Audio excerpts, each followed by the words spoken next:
শ্রী শ্রী রাধা ঠাকুরানীর জন্মাষ্টমী কবে, কোন দিনে, কোন সময়ের মধ্যে অভিষেক করতে হবে, কখন ব্রতের পালন করতে হবে, সে সকল বিষয়ে আজ আমরা বিস্তারিতভাবে জানব। কিন্তু তারা প্রথমে জানব শ্রীমতী রাধা ঠাকুরানী আসলে তিনি কে। চৈতন্য চরিতামৃতে বলছেন যে রাধিকা হয়েন কৃষ্ণের প্রণয় বিকার, স্বরূপ শক্তি হেলাদিনী নামে যাহার।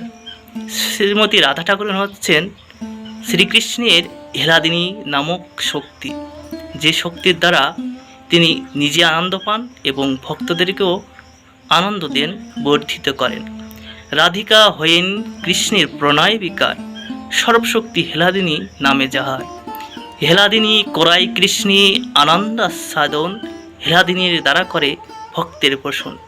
নিজে আনন্দ পান এবং ভক্তদের বর্ধিত করেন এবং তাদেরও আনন্দ প্রদান করেন।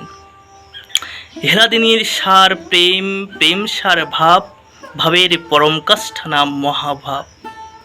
মহাভাব স্বরূপা শ্রীমতী রাধা ঠাকুরানী সর্বগুণখনি কৃষ্ণকান্তা শিরোমণি। সমস্ত কান্তাদের মধ্যে শ্রীমতী রাধা ঠাকুরানী হচ্ছেন সর্বশ্রেষ্ঠা। তিনি সর্বক্ষণ ভগবান শ্রীকৃষ্ণের আনন্দ বর্ধিত করেন। কিভাবে ভগবান শ্রীকৃষ্ণকে আনন্দ বৃদ্ধি করা যায় সেই বিষয়ে তিনি তৎপর থাকেন। কিন্তু শ্রীমতী রাধা ঠাকুরানী এবং শ্রীকৃষ্ণ হচ্ছেন এক আত্মা। শুধুমাত্র লীলারস আস্বাদন করার জন্য তারা দুইটি বিগ্রহ, দুইটি রূপ ধারণ করেছেন। শ্রীকৃষ্ণ এবং রাধারানী এক এবং অভিন্ন, তাদের মধ্যে কোনো পার্থক্য নাই। তাই এবার জানব শ্রীমতী রাধারানীর জন্মাষ্টমী কবে। শাস্ত্রে অর্থাৎ গৌড়ীয় পঞ্জিকা অনুযায়ী এখানে বলছেন যে 11ই সেপ্টেম্বর 25শে ভাদ্র বুধবার শ্রীমতী রাধা ঠাকুরানীর জন্মাষ্টমী এবং এই দিন দুপুর 12টা 1 মিনিটের মধ্যে মহা অভিষেক করতে হবে। অভিষেকের সময় কি কি দ্রব্য প্রয়োজন এবং কি কি মন্ত্র উচ্চারণ করে মহা অভিষেক করতে হয় সে বিষয়ে আমরা পরে জানব। কিন্তু তার পূর্বে জানব কখন ব্রতের পালন করতে হবে। পঞ্জিকা অনুযায়ী এখানে উল্লেখ করা হয়েছে 12ই সেপ্টেম্বর 26শে ভাদ্র বৃহস্পতিবার বাংলাদেশ সময় 10টা 1 মিনিটের মধ্যে ব্রতের পালন করতে হবে এবং ভারতীয় সময় 9টা 31 মিনিটের মধ্যে ব্রতের পালন করতে হবে। তো এবার জানব যে 12টা 1 মিনিটের মধ্যে যে অভিষেক করতে হয়, এই অভিষেকে কি কি দ্রব্যের প্রয়োজন এবং কি কি মন্ত্র উচ্চারণ করে অভিষেক করতে হয় সেই বিষয়ে আজ আমরা বিস্তারিতভাবে জানব। পঞ্চামৃত স্নানিয়ম। সর্বপ্রথম পয়ঃস্নানিয়ম অর্থাৎ দুগ্ধ দিয়ে স্নান করানোর মন্ত্র। সুরভি স্থান সম্ভূতম দেবর্ষিণা বিনিশতম স্নানার্থম তে ময়ানিতম গৃহাণ জগদীশ্বর। তারপরে হচ্ছে দধি স্নানিয়ম।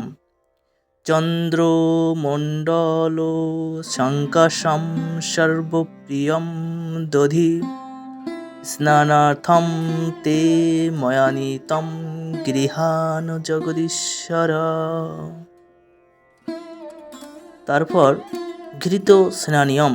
ঘৃত দিয়ে স্নান করানোর মন্ত্র। অজ্জম সুরানাময়ারমজ্জম যজ্ঞ প্রতিষ্ঠিতম অজ্জম পবিত্রম পরমম স্নানার্থ প্রতিগুর্যতম। মধু স্নানিয়ম। মধু দিয়ে স্নান করানোর মন্ত্র। সর্বৌষধি সমুৎপন্নম পীয়ূষঃ মধুরম মধু স্নানার্থম তে ময়ানিতম গৃহাণ জগদীশ্বর। শর্করা স্নানিয়ম।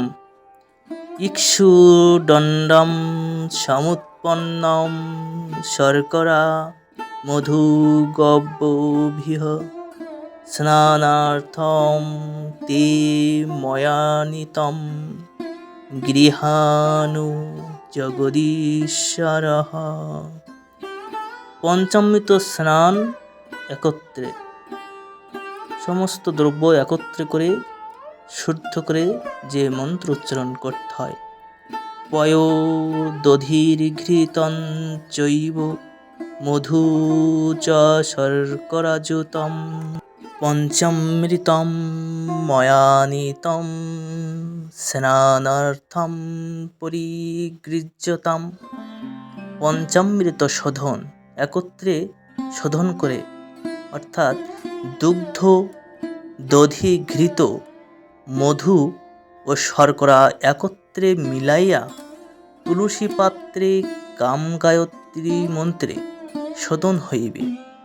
তৎপর পঞ্চামৃত শঙ্খের মধ্যে নিয়ে অভিষেক স্নান করাইতে হইবে। এভাবে যথোপযুক্তভাবে অভিষেক করতে হবে। জয় শ্রী রাধে। সকলের চরণে দণ্ডবত প্রণাম জানিয়ে এখানে শেষ করছি। তো আপনারা অবশ্যই সাবস্ক্রাইব করে পাশে থাকবেন।